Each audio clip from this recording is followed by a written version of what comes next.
JK Yadav Films present.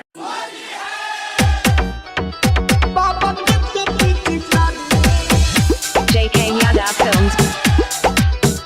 सुनो दीदिया के सोहर लगाने दो आज मन भर रंग साली संग खेलो आज ही भर है ऑफर रंग साली संग खेलो आज ही भर है ऑफर मजा लेला होली का सबुया के पारा पारी लेके आया हूँ ससुराली बावन गज का पिचकारी लेके आया हूँ ससुराली बावन गज का पिचकारी देख लेंगे विकास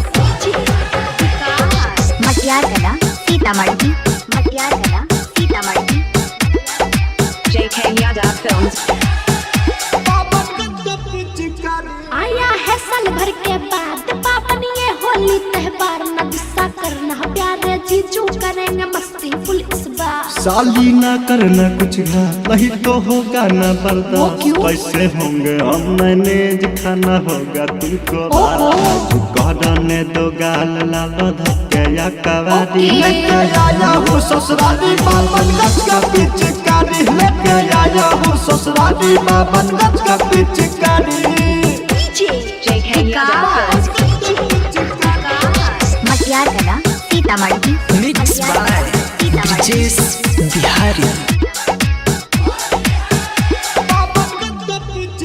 मान लो जीजू मेरी बात लगाने दो अब मुझको हाथ रंगा लो हमसे दोनों गाल पता ना कब होगा मुलाकात कसम से साली है तू क्यूट जवानी तेरी है नीरू रंगा दे सन्नी से तू सूट नहीं तो कोई देगा लूट पर मुद मजा देगा बंदी करी के बारी ठीक है। लेके आया हूँ ससुराली बावन गज का पिचकारी लेके आया हूँ ससुराली बावन गज का पिचकारी JK Yadav Films.